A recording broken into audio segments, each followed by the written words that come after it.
भी है। देखिए, ये तो अभी थोड़ी देर में साफ हो जाएगा कि किस तरीके से आते हैं एग्जिट पोल के नतीजे होते हैं। लेकिन ये बात जरूर है कि जब किरण बेदी आई थी अपना वोट डालने के लिए, कहीं ना कहीं जन समर्थन उनके साथ जरूर था। लोग उनके साथ एक सेल्फी खिंचवाने के लिए काफी ज्यादा बेताब थे, उनके साथ क्लिक करना चाहते थे। लेकिन ये भी बात सामने आई कि बीजेपी जिस तरीके से अपना गढ़ बनाने की कोशिश कर रही है, एक जादुई आंकड़ा, कहीं ना कहीं किरण बेदी में उनको अपनी किरण नजर आ रही थी। और यही उनका कहें तो उत्साह भी था और कहीं ना कहीं एक्साइटमेंट भी था उनको लेकर कि जो जादुई आंकड़ा वो पिछले विधानसभा में पाने से चूके थे, शायद इस बार वो पाने में कामयाब रहे। चलिए, एक और सीट जिस पर सबकी नजर थी और खासतौर से नई दिल्ली सीट की हम बात करें, अशोक हमारे साथ हैं। अशोक, नई दिल्ली सीट तो वैसे भी हाई प्रोफाइल सीट हो गई पिछली बार के चुनाव के बाद, और जिस तरीके के यहाँ पर संकेत मिले उससे लगा कि काफी कुछ बदलता हुआ यहीं से शुरुआत हो गई। तो आप तो लगातार रैलियां भी यहाँ कवर करते रहे, क्या फर्क आपको नजर आया पिछले चुनाव के मुकाबले में? कहूंगा क्योंकि नूपुर शर्मा थी और वो भी उस तरीके से टक्कर देने की बात करी थी जब कभी केजरीवाल ने दी थी। देखिए, दो चीज बहुत इंपॉर्टेंट है। एक ये कि खुद आम आदमी पार्टी के राष्ट्रीय संयोजक जो रिवोल्यूशनरी कहे जाते हैं और जो सीधे टक्कर ले रहे हैं बीजेपी हाई प्रोफाइल से,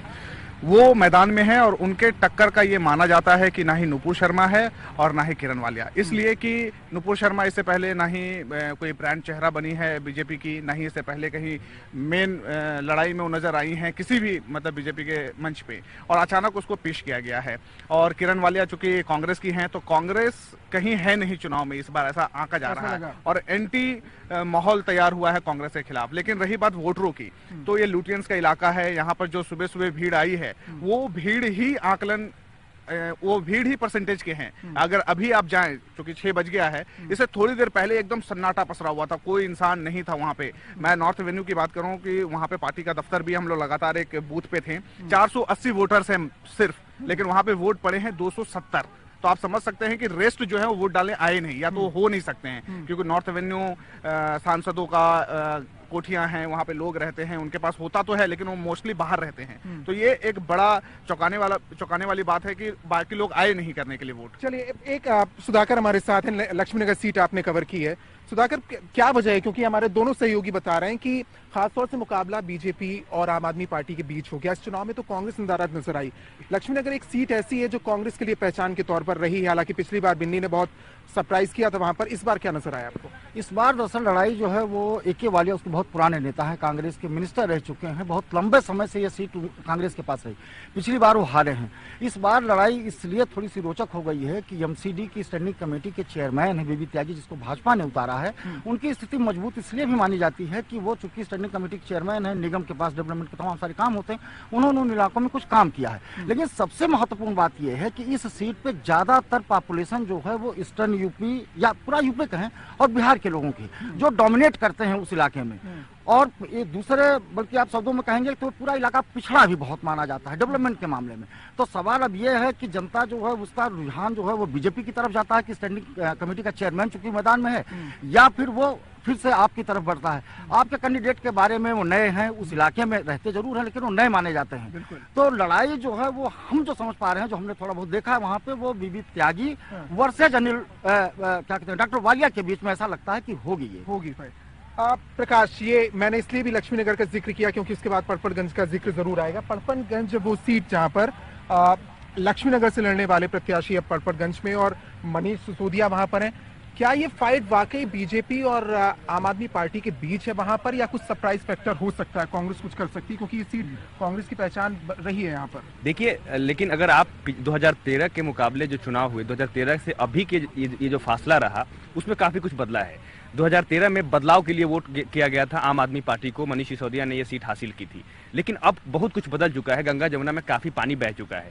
जो युवा वोटर्स थे जिन्होंने बदलाव के लिए वोट किया था, हमने काफी युवाओं से बात की, हमने उनकी राय जानने की कोशिश की। वो युवाओं का जो जनाधार है वो बटा हुआ नजर आया। और यही बीजेपी के लिए एक विनिंग फैक्टर की तरह हो सकती है। बिन्नी के साथ सबसे बड़ी बात यह है कि ये बीजेपी के लिए सरप्राइजिंग फैक्टर यहाँ पर हो सकता है। आरती, आपके पास आएंगे कुछ, क्योंकि सर्वेस ने तो काफी कुछ अलग बताया बीजेपी के लिए लास्ट मोमेंट में। क्या फर्क आपको नजर आया? आज आपने तो कई एरियाज कवर किए। बहुत से एरिया। सबसे खास बात ये रही मैं कि जैसे कि हमने कृष्णनगर का पूरा जो इलाका है वो कवर किया, और वहां पर जिस तरह का वहां पर बीजेपी के जो कार्यकर्ता थे, और सबसे खास बात ये थी कि किरण बेदी जिस तरह से वोटर्स को लुभाने की कोशिश करी थी। ड्यू इलेक्शंस का जैसे माहौल होता है उस तरह का देखने को मिल रहा था। दौड़ते हुए हर एक पोलिंग स्टेशन तक वो पहुंची और लोगों से वोट देने की अपील की।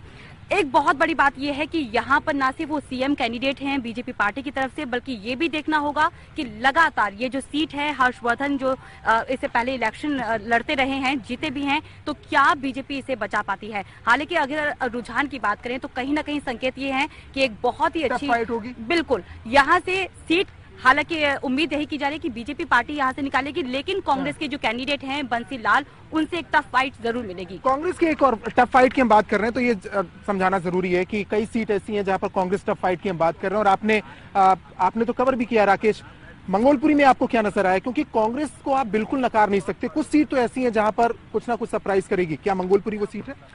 देखिए, वहाँ पे जाने के बाद ये लगता है कि वहाँ जो स्थानीय समस्याएं हैं वो बहुत ज़्यादा हैं। वहाँ झुग्गी में बहुत आयात में लोग रहते हैं, तो चूंकि बहुत सालों से वहाँ राजकुमार चौहान जो कांग्रेस के हैं वो विधायक रहे हैं, तो इस बार जब मैं क्षेत्र में घूम रहा था तो उसमें साफ तौर पे लगा कि ये मुकाबला जो है वो त्रिकोणीय है। राखी बिरलान इसके पहले विधायक थी, लेकिन लोगों में राखी बिरलान तो बहुत प्रोमिनेंट फेस भी रही हैं, तो क्या वजह है कि और मंत्री भी रही, वो जब आम आदमी पार्टी की सरकार रही, लोकप्रियता कुछ कम हुई? देखिए, मैं वही कह रहा हूँ कि स्थानीय मुद्दे वहाँ पे हावी हैं। हाँ। तो राखी बिरलान जब वहाँ विधायक थी तो वहाँ ऐसा कुछ काम नहीं हुआ है, उन्होंने ऐसा कुछ काम नहीं किया है जिसे लोगों को लगे कि हाँ राखी बिरलान ने कुछ काम किया है। चूंकि राजकुमार चौहान जो है वो पुराने नेता रहे हैं और बहुत वर्षों से वो जो है विधायक रहे हैं, तो आज मैंने देखा कि लोगों का यही कहना था कि देखिए, पिछली बार वो हारे जरूर हैं, लेकिन इस बार जो है सब मिल करके जो है उनको वोट करेंगे। तो साफ तौर पे ये कहा जा सकता है कि राखी बिरलान और जो सुरजीत कुमार हैं उनके पक्ष में हवा थोड़ी सी कम दिखाई दी। अखिलेश, बहुत जिक्र आता है बल्ली मारान का और कई जगह जिक्र आता है, सिर्फ चुनाव के वक्त ही नहीं, तमाम लिटरेचर में भी हमने बल्ली मारान की बात की। कुछ पोएटिक एंड होने वाला है यहाँ पर, या फिर आपको लगता है कि कुछ सरप्राइज होगा यहाँ पर? कुछ क्या मुद्दे हावी रहे, आपने लोगों से बात भी की होगी, क्या कुछ आपको नजर आया यहाँ पर, कितनी टफ फाइट होने वाली है? देखिए, बल्ली मारान की जो वोटर्स है ना, एक कम्युनिटी का वोट मान सकते हैं वहां पर। हाँ। और अब तक जो परंपरागत वहां पे चुनाव होता रहा है वो कांग्रेस वर्सेस बीजेपी होता रहा है, और वो मजबूरी थी उनकी कि वो कांग्रेस को वोट दें, क्योंकि वो बीजेपी से अपना जुड़ाव कर नहीं सकते।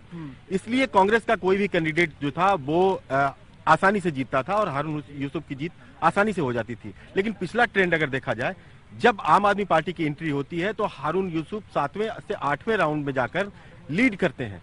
यानी कि इतने दिन की पुरानी पॉलिटिक्स उनकी किस तरह से स्ट्रगल कर रही होती है पिछली बार। इस बार देखने को ये मिला कि आम आदमी पार्टी के इमरान हुसैन की अच्छी खासी तादाद में वोट पड़ रहे थे और डेंट हो रहा है, और ये एक चुनौती जरूर मिल रही है, क्योंकि वहां मैंने करीब 60 से 70 लोगों से पूछा कि यहाँ बीजेपी का कैंडिडेट कौन है, नाम क्या है, किसी को नहीं पता था। 60-70 लोगों ने बताया कि हमें नहीं पता, लेकिन इन दोनों कैंडिडेट्स के बारे में ये जरूर था कि हाँ, समस्याएं लोकल बहुत हैं। हारून यूसुफ से हमने बहुत उम्मीदें की थी, मंत्री भी रहे थे, लेकिन यहाँ की प्रॉब्लम सॉल्व नहीं हो पाई। और दूसरी तरफ इमरान हुसैन जो लड़ रहे हैं आम आदमी पार्टी से, उनके प्रति लोगों की उम्मीदें ज्यादा दिखी, और यही वजह है कि हमें दिखा कि इस बार कांग्रेस का ये नुकसान होता दिख रहा है बल्ली मारान से। और ये बड़ी दिलचस्प बात है, क्योंकि ज्यादातर सहयोगी मानते हैं कि कांग्रेस के नुकसान का जहां तक आकलन किया जा रहा है, वो आम आदमी पार्टी बहुत जबरदस्त डेंट मार रही है। कई ऐसी सीटें रही हैं जो कांग्रेस की पहचान रही है और वहां पर डेंट होता हुआ नजर आ रहा है, यानी आम आदमी पार्टी को फायदा। लेकिन क्या ये फायदा उस हद तक है कि सरकार अपने दम पर बन पाए? इन तमाम बातों पर हम गौर करेंगे, और हमारे कुछ और सहयोगी हैं जिन्होंने कुछ और विधानसभा क्षेत्रों को कवर किया, वहां पर क्या स्थिति है ये भी जानने की कोशिश करेंगे। विजय चौक से आप देख रहे हैं लाइव इंडिया का ये प्रोग्राम, जिसमें ग्राउंड जीरो पर हम बता रहे हैं कि आज पूरे दिन चुनाव के दौरान क्या कुछ हुआ। एक ब्रेक के बाद बहुत जल्द लौटते हैं। नई दिल्ली विधानसभा क्षेत्र फ्री एंड फेयर पोल के लिए कृष्णनगर विधानसभा क्षेत्र आज वोटिंग हो रही है कि बदलाव होना चाहिए। किरण बेदी के ऊपर ये पूरी तरीके से फर्जी है। यहाँ पे रैलियों के रिकॉर्ड